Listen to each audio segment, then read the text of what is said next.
I was looking for something, but I couldn't find it for so many years. It was just, I was confused. I felt out of place with my friends, because for my friends was always, oh, it's weekend, or we need to party, let's open the first bottle of beer and let's get dressed, where I thought, why? Yeah, difficult year. And then all of a sudden, the world had changed. I used to travel a lot, and then it was about that I turned 30, so I thought, oh, I have to settle now.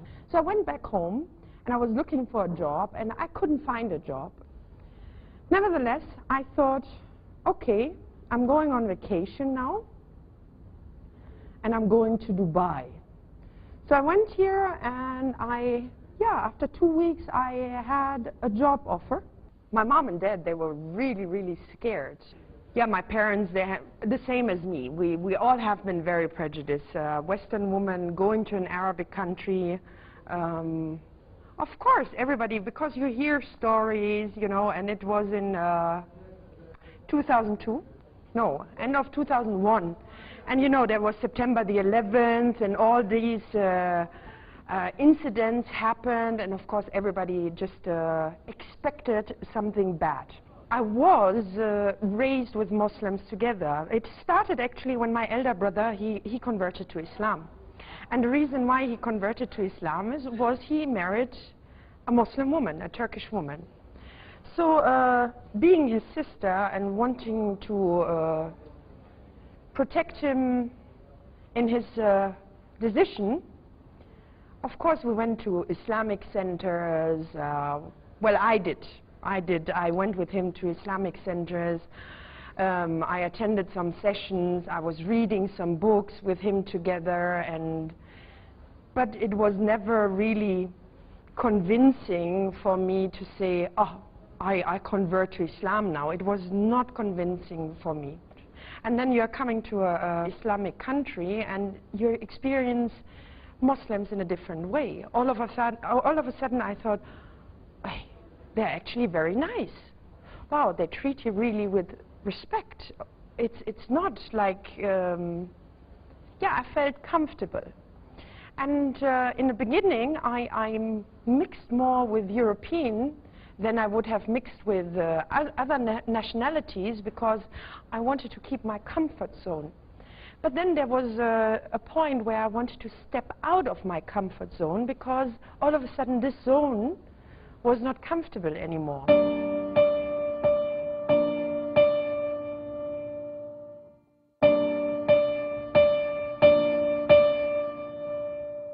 Six months before I spoke my Shahada, I started to wear abaya. I loved the abaya from the beginning, but I always avoided to wear it because I thought that's an insult to the locals here, me, the white one wearing this abaya, and everybody gets maybe offended or something like that. My ex-husband, at that time still my husband, he got really, he got bugged. Because my marriage was, was anyways a horrible marriage, so slowly I really distanced myself from my ex-husband. Back home, in our four walls, it was a discussion to get separated, and I was asking him all the time to move out, and he was always, no, you are my wife, and I'm going to stay here, and I will move out when I decide, and you know, all these, I'm a man and I decide. And then I woke up in the morning. That was the morning. And I woke up and I thought, okay, so today I will become a Muslim. So I did my shower, I got dressed, I went to work. I didn't tell anybody. Nobody knew. And when I was done with my job, I went to one of a sister, a German sister as well. She's already 7 years a Muslim. And I spoke my Shahada. And when I came home, and I just say, Subhanallah, and it was meant for me at that day, I came home, my husband still didn't know that I converted to Islam, And I didn't want to tell him at that time. And then I just asked, because I was asking every day since the last 6 months, when are you moving out? And I thought, today I will ask him again. So when are you moving out? And then, subhanAllah, he said, today I will move out. I'm packing my clothes already. So that was already a sign of Allah that I did the right decision.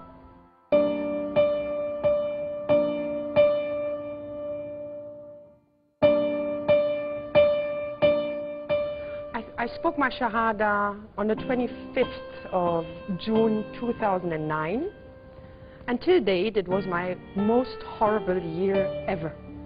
The things what have been done in my previous life, they just were haunting me, and I just believe they just came up and popped up from here and there just to get solved. But it never happened that I lost my faith. There was not even a day till now where I said, why did I convert? That was never an option. No, actually it did the opposite for me. It made me much stronger, and all of a sudden I really started to read more, because I think everybody thinks when you are converting, it's just you speak the Shahada, you read a little bit Quran, and that's about it, and then you are Muslim.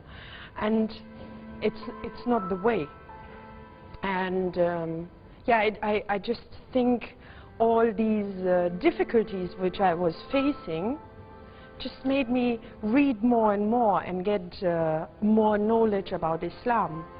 Yeah, difficult year. All of a sudden, friends turned to enemies. My life just went upside down.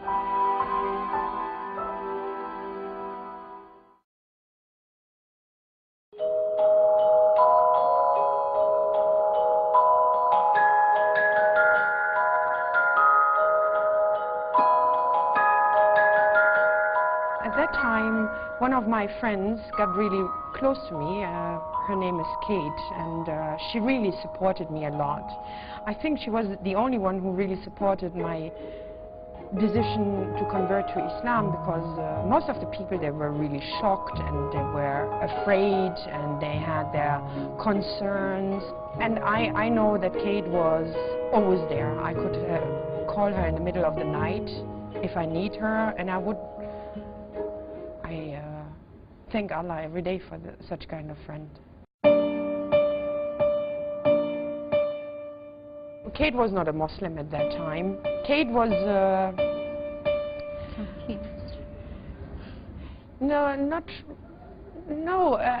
I remember that you and I remember we went to that lunch together with my ex-husband and Neil. And I know, and this still sticks in my mind. I remember we were sitting in the car, and it was a Friday, and it was Jummah prayer, and we went through the Ras Al Khor area, and we saw all those cars, you know, those open cars, and 30 people were standing and holding themselves on that car, going to the mosque for Jummah prayer. And we laughed so much about it because it was really, it was like a convoy. So we laughed very much, and we thought, it is very dangerous going like this for a prayer. Why would they do that? Why would they risk their own safety, security, just for a prayer? And we were talking that all of the sudden the talk was in that car about religion, and I remember that you said, I'm not religious, but if I have to choose what religion I would follow. We were just all of us in the car laughing, and then I said, oh, if I had to choose a religion that I believe in, or I believe the basics of, not having full knowledge about it, I would choose Islam. And everyone laughed at me. Why would you choose that? They're hypocrites, and that's how it all went on. Yeah, and then it was a big topic, and that was actually where we, when we started looking into religion. and we started more and more. From that day, I started really looking more into the religion, because the way people laughed and said, "Oh, hypocrites," and they're not hypocrites at all. And they said to me, "Why would you choose it?" Because I believe in the basics of the religion, because that's all I knew at the time.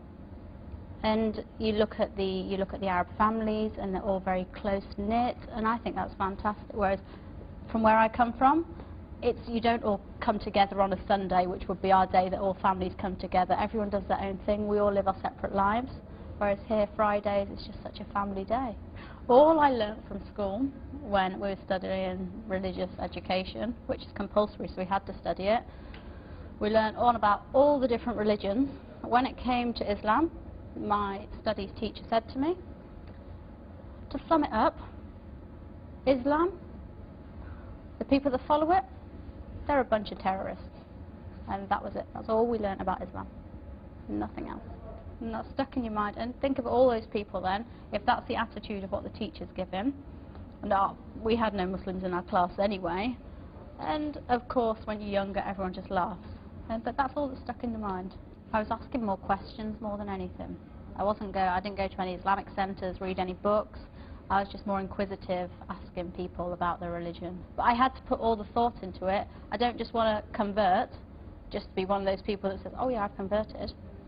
I'd seen Huda go through it, and I'd seen how she had changed, because there is a massive change in you. And how she got through the stuff she has due to religion is a massive influence on anyone.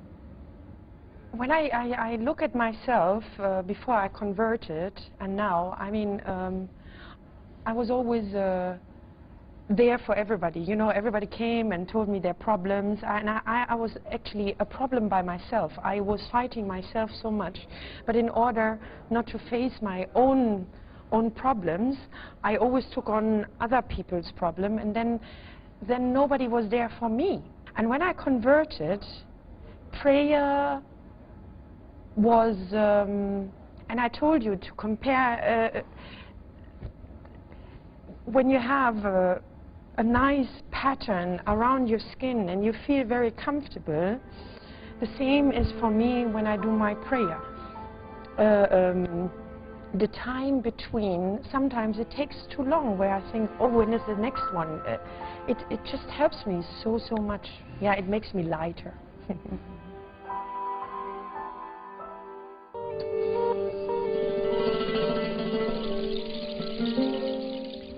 They asked me why I dress like this. Straight away, who am I married to? And I said, well, I'm not married. Really? So you dress like this out of choice? I said, yeah, I said I converted. You converted. How come you don't cover your face completely? Because that's what people think, that you should be covering your face completely. And she was saying how interesting it is, and they're only here and they're flying back on Tuesday. And she said the conversation she had with us in that little time, she's learnt so much.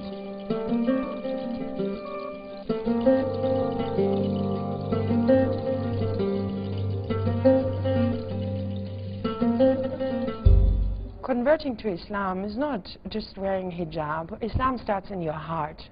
And it doesn't matter if somebody wears the hijab after 2 weeks or 3 months or 1 year. Important is that Islam started already here.